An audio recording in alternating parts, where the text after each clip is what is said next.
അവന്തിക മോഹൻ എന്ന പേരിൽ അറിയപ്പെടുന്ന പ്രിയങ്ക മോഹൻ ഒരു ഇന്ത്യൻ നടിയും മോഡലുമാണ്. യക്ഷി ഫെയ്ത്ത്ഫുള്ളി യുവേഴ്സ് എന്ന ചിത്രത്തിലൂടെയാണ് അവർ അരങ്ങേറ്റം കുറിച്ചത്. പിന്നീട് ആത്മസഖി എന്ന ITV പരമ്പരയിലൂടെയാണ് അവർ പ്രശസ്തി നേടിയത്. അവന്തിക മോഹൻ ദുബായിൽ ജനിച്ചു വളർന്നു. അവരുടെ മാതാപിതാക്കൾ കോഴിക്കോട് സ്വദേശികളാണ്.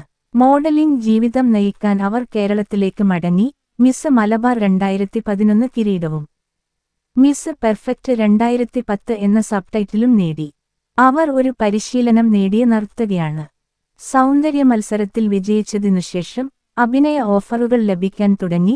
സിനിമാ മേഖലയിലേക്ക് പ്രവേശിക്കാൻ തീരുമാനിച്ചു. അഭിരാം സുരേഷ് ഉണ്ണിത്താൻ സംവിധാനം ചെയ്ത 2012 പരീക്ഷണാത്മക ചിത്രമായ യക്ഷി ഫെയ്ത്ത്ഫുള്ളി യുവേഴ്സ് എന്ന ചിത്രത്തിലൂടെയാണ് അവർ അരങ്ങേറ്റം കുറിച്ചത്. പുതുമുഖങ്ങളെല്ലാം പ്രധാന വേഷങ്ങളിൽ അഭിനയിച്ചു. നാഗയക്ഷി എന്ന പാമ്പിന്റെ പ്രേതം എന്ന ടൈറ്റിൽ കഥാപാത്രത്തെയാണ് അവന്തിക ഈ ചിത്രത്തിൽ അവതരിപ്പിച്ചത്. ഭൂമിയിൽ എത്തിയ ശേഷം സ്ത്രീയായി മാറുന്ന ഒരു പാമ്പ്. 2013 മലയാളം കോമഡി ചിത്രമായ mister been the laugh riot എന്ന ചിത്രത്തിൽ അഭിനയിച്ചു. അതിനുശേഷം നീലാകാശം പച്ചക്കടൽ ചുവന്ന ഭൂമി എന്ന ചിത്രത്തിൽ അഭിനയിച്ചു. അടുത്തതായി ക്രോക്കോഡൈൽ ലവ് സ്റ്റോറിയിൽ പ്രധാന വേഷം ചെയ്തു. 2014 പുറത്തിറങ്ങിയ ആലാമരം എന്ന ഹൊറർ ചിത്രത്തിലൂടെയാണ് അവർ തമിഴ് സിനിമയിൽ അരങ്ങേറ്റം കുറിച്ചത്.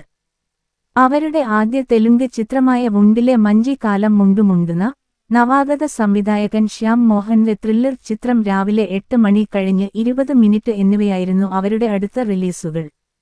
നിരൂപകരിൽ നിന്നും പ്രേക്ഷകരിൽ നിന്നും അവരുടെ പ്രകടനത്തിന് നല്ല പ്രശംസ ലഭിച്ചു. ടെലിവിഷൻ അരങ്ങേറ്റം 2016 മെയ് മാസത്തിൽ മലയാളത്തിൽ ആത്മസഖി എന്ന ITV പരമ്പരയിൽ അവർ പ്രധാന വേഷത്തിൽ അഭിനയിച്ചു. നന്ദിത എന്ന ധീരയായ